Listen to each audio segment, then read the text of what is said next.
Ya, skenario duet maut Prabowo Ganjar terwujud, ditulis oleh Adin dari siwar.com. Sebelum kita lanjut, jangan lupa subscribe dan nyalakan loncengnya agar Anda menjadi yang pertama mendapatkan informasi dari jurnal terupdate. Beberapa waktu lalu publik dikejutkan dengan foto Jokowi. Kali ini Presiden Jokowi difoto ketika berada di sebuah sawah. Berada di sawah bukan hal yang baru lagi bagi Jokowi, karena beberapa kali Presiden Jokowi melakukan kunjungan ke sawah. Menarik perhatian publik karena Jokowi difoto di sawah bersama Ganjar Pranowo, Gubernur Jawa Tengah, dan Prabowo Subianto, Menteri Pertahanan sekaligus Capres dari Partai Gerindra. Karuan saja langsung heboh dan lahir tafsiran jika Jokowi menginginkan dan merestui Ganjar Pranowo berduet maut dengan Prabowo Subianto di Pilpres 2024 nanti. Apalagi survei indikator politik menyatakan jika pasangan Prabowo Ganjar bisa tembus 51,1%. Luar biasa. Ada skenario kemungkinan Prabowo dan Ganjar bersatu di Pilpres. Pertama, Prabowo Subianto jadi Capres dan Ganjar Pranowo jadi Cawapres. Hal ini mungkin saja jika dilihat dari kacamata politik, apapun bisa terjadi. Tetapi secara teori hal ini sulit terwujud. Ganjar dari PDI Perjuangan tentu saja mempunyai daya tawar yang sangat tinggi. Bukan saja karena kader partai terbesar di Indonesia, tapi Ganjar Pranowo mempunyai elektabilitas sangat tinggi. Bahkan dalam beberapa survei mampu mengungguli Prabowo dan Anies Baswedan. Megawati tidak akan mau jadi kadernya, hanya dapat jatah Cawapres. Padahal PDI Perjuangan mampu mengusung pasangan Capres dan Cawapres sendiri tanpa berkoalisi dengan partai lainnya. Beda dengan partai lainnya termasuk Partai Gerindra. Daya tawar Ganjar Pranowo dinilai lebih tinggi dari Prabowo Subianto. Kemudian Ganjar merupakan sosok yang ramah dan mudah bergaul dengan siapa saja termasuk masyarakat kecil. Hal ini jadi nilai lebih yang dimiliki Ganjar Pranowo. Kedua, Ganjar Prabowo. Ganjar sebagai Capres dan Prabowo jadi Cawapres. Pasangan ini akan ada masalah dari pihak Prabowo. Partai Gerindra sudah mutlak akan mengusung Prabowo Subianto jadi Capres bukan Cawapres. Prabowo Subianto sudah 3 kali ikut Pilpres, 1 kali jadi Cawapres, 2 kali jadi Capres.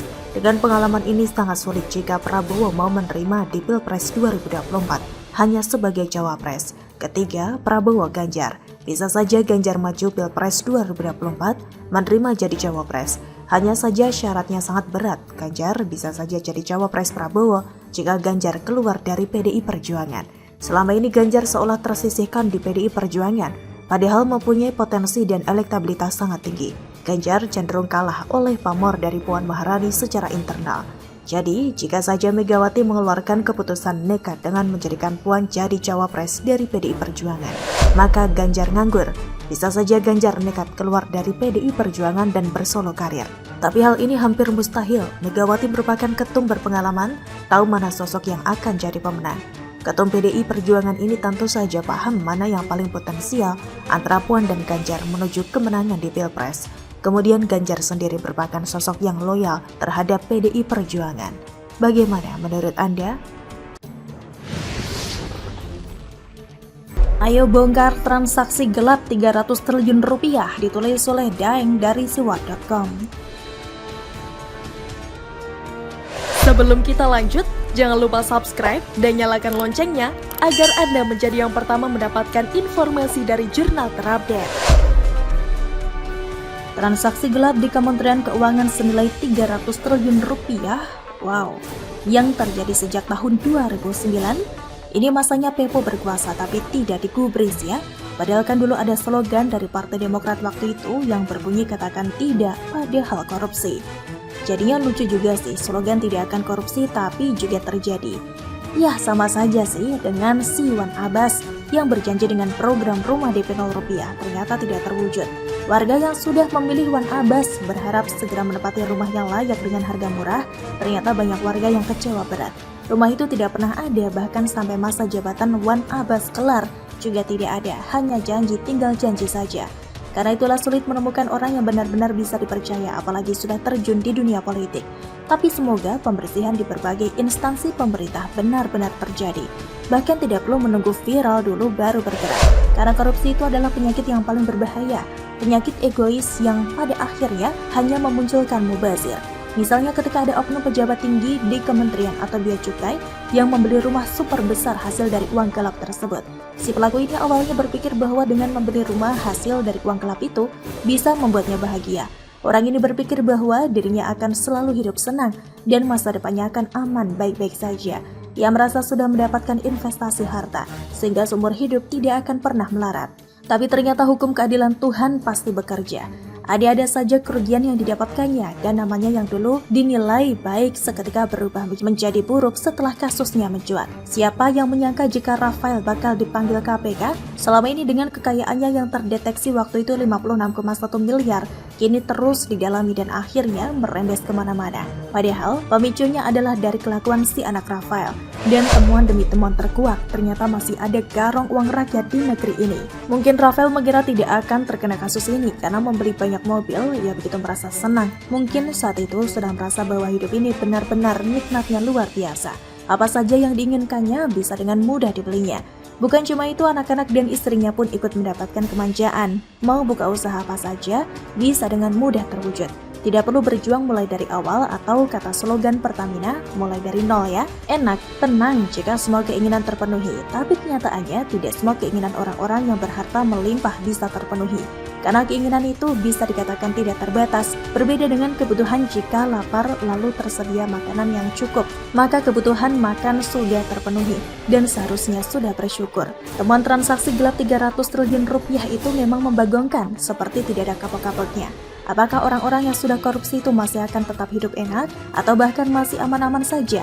Hanya heboh di berita saja ya. Sehingga dengan fakta ini banyak yang berlomba-lomba korupsi. Toh kalau tertangkap bisa diatur. Mulai dari oknum hakim hingga semua jajarannya, bahkan juga di DPR adalah manusia biasa. Jadi bisa baku atur ya. Atau sistem perundang-undangan yang belum maksimal membuat para koruptor belum jerah. Bahkan rancangan undang-undang perampasan aset tidak berani disetujui kan? Jangan-jangan ya begitulah, tidak ada koruptor yang mau miskin, tapi ia tega memiskinkan rakyat dan negara. Korupsi adalah sifat egois. Dari sifat egois ini bisa melahirkan sifat arogan. Setelah arogan, merasa punya kekuatan super, lalu berbahasa enaknya bagai binatang buas hancur dunia.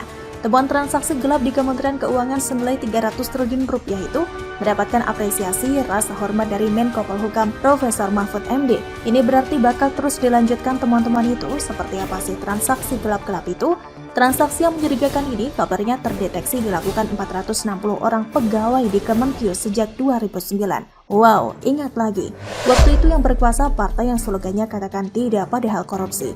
Sekarang sudah tahun 2023 baru mulai terungkap. Jadi apakah ini skenario Tuhan melalui kelakuan anak pejabat yang arogan itu?